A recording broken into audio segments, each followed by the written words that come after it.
Perkenalkan, nama saya Alexia Ferretiari dan saya Angelina Ea Abanat. Kami dari kelas 11-9. Pada kesempatan kali ini, kami sedang berada di sebuah desa yang berada di Kota Ende, yaitu Desa Manolondo. Kami mendapatkan kesempatan untuk mewawancarai narasumber yang terdapat di desa ini untuk mengetahui tradisi atau adat istiadat yang dijaga oleh masyarakat desa. Selamat menyaksikan.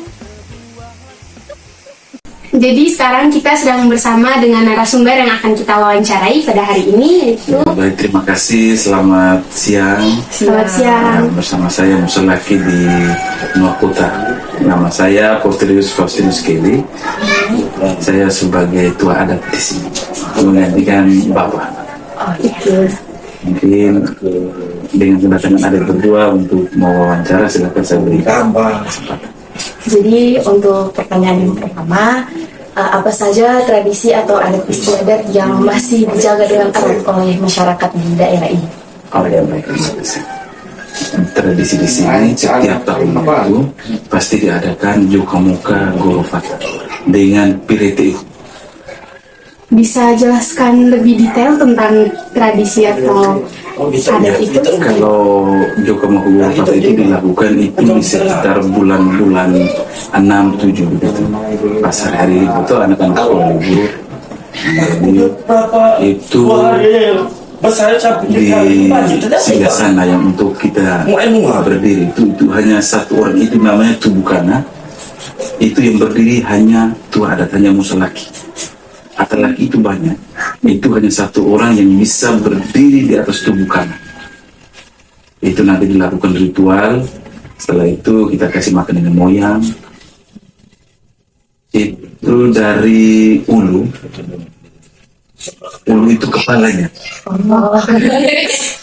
Kita kasih makan itu dari ulu sampai ekor. Jadi ujungnya itu dipantai. Itu ujungnya itu dipantai. Setelah itu kita kasih makan, ada titik-titik tertentu. Titik itu namanya muka. Ya, itu kita kasih makan yang sajiannya di situ. Kita kasih sajian di situ. Setelah itu kita sudah kasih sajian semua. Itu semua masyarakat yang ada di situ wajib, kecuali ibu menyusu dengan orang tua yang tidak bisa jalan atau orang yang sedang sakit. Itu untuk kita tolak bala. Itu tolak bala itu yang Jokamuka itu tolak bala itu kita menolak semua penyakit kita yang tidak baik. Itu kita antar semua ke kita antar semua ke pasir. Setelah itu pas ke yang kita ada sakit apa saja, itu rutin, itu rutin kita. Jadi setelah itu kita kasih sajian yang di pantai, kita naik ke sini ada di Otuwarile, ada satu mumpung. Setelah itu kita naik kembali ke sini ada kayu utuh. Setelah itu kita kembali ke Tumukana. Dari situ nanti ada informasi sedikit dari adat bahwa gali bersama juga bisa. Dan gali itu tidak boleh pakai sendal. Harus buka sendal. Tidak boleh pakai celana-celana robek, harus pakai ragi. Perempuan pakai dengan kain, kain tidak boleh pakai dengan celana atau sandal. Kalau di dalam dengan celana, bukan dengan sarung, tidak apa-apa. Kalau yang tidak bisa gali, keliling itu tubuhkan itu 3 kali. Setelah itu berkeluar. Kalau orang yang tidak bisa gali, contohnya waktu itu anak UGM. Ya, anak UGM. Mereka di sini waktu itu pas kami ada buat acara zamannya bapak. Setelah itu kalau memang mereka tidak bisa kawin, namanya adanya kita di sini otomatis mereka tidak bisa kawin. Setelah itu mereka tanya, bagaimana? Dan dapat penjelasan dari bapak bilang kalau memang ada mereka tidak bisa melakukan yang seperti ini, keliling saja itu 3 kali putar itu, setelah itu baru keluar. Jadi gitu. Sebelum tadi berarti ada informasi dari bahwa kita harus pilih segala macam jika kita punya kegiatan tiap hari itu dilarang selama 3 hari berturut-turut. Hari ketiga sore sekitar jam 5 itu sudah seperti biasa kita melakukan aktivitas. Macam kayak yang ibu tenun itu istirahat. bapak tua yang sering ke kebun, itu tidak boleh bawa apa yang dari kebun itu macam kayak daun-daun mentah. Nah, itu tidak boleh bawa masuk sampai di kampung. Kalau bawa sampai ke kampung, nah itu berarti sudah melanggar adat. Itu di sini dibilang itu dinamakan poi. Nah, poi itu berarti sanksinya. Di sini bilang poi, itu harus kena sanksi. Sanksi itu nanti ditentukan oleh. Terus yang kedua itu PDTU. PDTU itu kita kasih makan, kita sesajen itu sama. Kita kasih makan di tumpukan. Itu hanya tumpukannya, tidak sampai di pantai, itu sampai di atas itu undur kepalanya di atas. Itu tidak. Kita hanya kasih di seputar, kasih sesajen itu di sekitar tumpukan. Itu berguna untuk, itu fungsinya untuk supaya orang yang bercocok tanam hasil tanamannya itu lebih bagus lagi dari tahun kemarin. Baik, menolak ini supaya kita bisa menolak hama yang untuk memakan kita punya tanaman. Itu juga sama, itu pire juga itu.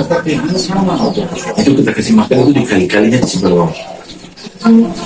Itu ada satu orang yang ini 6 laki itu, ada kami punya rumah besar. Nah ini itu yang untuk pikul itu nasi yang sudah diisi dalam, orang bilang rombo di sini, bahasa anaknya bilang rombo, itu dipikul oleh satu musalaki yang namanya Suumbulu Wangakati. Suumbulu Wangakati itu yang untuk pikul itu nasi, itu dikasih makan untuk anak laki-laki. Laki-laki yang SD, yang sudah mengerti, yang sudah bisa SD, SMP sampai SMA. Itu rame-rame kita berbondong-bondong menuju ke kali dan makannya di situ. Makannya itu kita dari sini itu makannya harus pakai tempurung. Tidak boleh kita pakai ini piring, itu tidak boleh, tidak diperkenankan pakai sini. Itu harus pakai tempurung. Itu pakai tempurung belum makan, itu hanya dengan tangan. Nah, dengan tangan. Kalau ada biji nasi yang jatuh, itu harus cepat-cepat harus kita ini kemas. Seperti nanti orang bilang ada RTU, ada satu biji yang muncul. Itu dengan sendirinya bersatu. Jadi waktu itu harus hati-hati. Itu kita pilih itu selama 1 minggu. Itu kita pilih selama 1 minggu. Setelah itu nanti di hari minggunya itu, hari Sabtunya itu biasanya dilakukan mulai hari Sabtu. Di hari Sabtu, contohnya ini hari Sabtu, berarti Sabtu depannya itu baru kita bisa melakukan kembali aktivitas. Tapi itu pun sore. Itu di luar-luar tidak boleh di Sabtu selama 1 minggu. Oke, pertanyaan yang kedua, bagaimana nilai-nilai tradisi tersebut mempengaruhi dengan kehidupan masyarakat di sekitar sini? Oh, nilai-nilainya Ya. itu maksudnya yang bagaimana? Maksudnya nilai-nilai tentang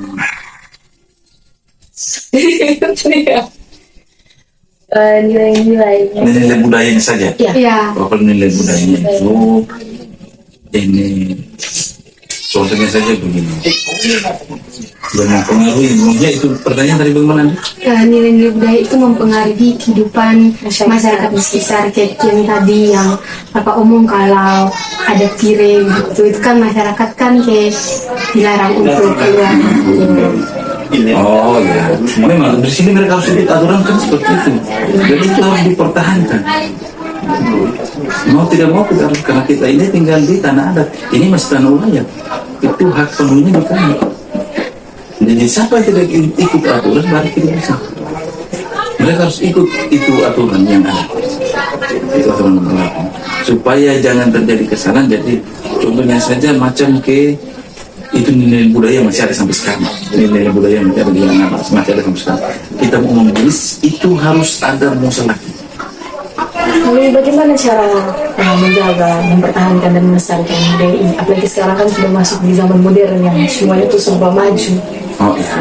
Nah, kita untuk menjaga itu kita harus saling hidup ini, kita harus hidup saling menghargai supaya apa yang macam ke saya ini juga anak milenial. Karena di kampung ini Bahkan di kampung ini saya sebagai ketua adat, di saat acara-acara adat, saya sebagai ketua adat mereka ini menghargai saya. Jadi saya bukan harus angkuh diri, itu tidak boleh. Jadi dengan masyarakat sekitar kita harus saling ini membantu. Nanti jangan sampai di saat kita punya momen, di saat sampai kita melakukan itu, di saat kita mau melakukan acara adat, ada mereka bilang sendiri kita membuat apa? Oke lah kalau memang acara adat, mereka juga punya kebutuhan. Jadi kita harus jaga benar-benar itu. Apalagi anak-anak yang zaman sekarang.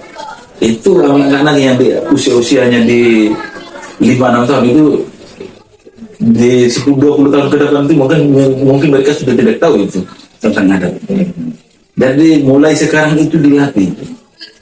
Makanya di sekolah-sekolah kan pasti setiap ada ujian harus pakai berpakaian adat. Ya itu kan pasti. Itu salah satu contoh kecil supaya kita jangan pernah lupa dengan budaya. Macamnya di sini, macam di sini. Sesuatu pasti harus macam ini. Ada hajatan, tidak bisa melakukan harus itu sudah hukumnya wajib. Jadi kita mau melestarikannya seperti itu sudah. Jadi macam kita mau buat hajatan atau segala macam, ya kita harus undang dengan masyarakat. Ya, kita harus bergaul, kita harus bergaul dengan orang yang bahasa adatnya itu Faibal anak salah. Faibal anak kalau itu yang para masyarakatnya di sini. Berarti kayak jaga hubungan baik. Iya, kita jaga hubungan baik. Kalau tidak, nanti kita akan hancur. Berbaru kan sangat rendah antara masalah kita dengan Faibal anak. Saya di waktu itu saya orang bilang laki-lakinya itu tunggu di bapak punya bapak meninggal, laki-lakinya di saya. Maju pengganti bapak, makanya dari situ pas saya punya bapak meninggal, undang semua laki karena mau tidak mau kenapa? Karena bapak yang laki, Musa itu yang satu, Musa laki itu yang satu. Dia itu yang berdiri di tapak tertinggi di hukum adatnya itu, dia itu berdiri di tapak tertinggi. Jadi drive itu bukan tidak ada yang lain. Hanya satu Musa itu satu mata. Itu karena turunan dari satunya. Di orang bilang turun itu kan seperti kerajaan sebenarnya. Yang turun raja berarti dia harus turun sampai sekarang belum akhir sih. Sekarang sudah di saya. Jadi yang berdiri di atas itu yang bisa berdiri di atas itu bukan itu yang bisa berdiri di atas. Selain dari itu tidak mereka di bawah. Karena nenek moyangnya kan dari duluan di sini menjadi lakinya itu.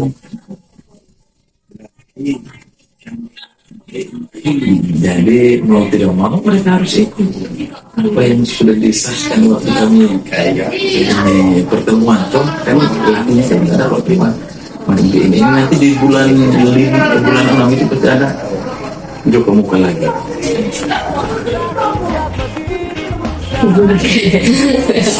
Oke, baik, terima kasih banyak atas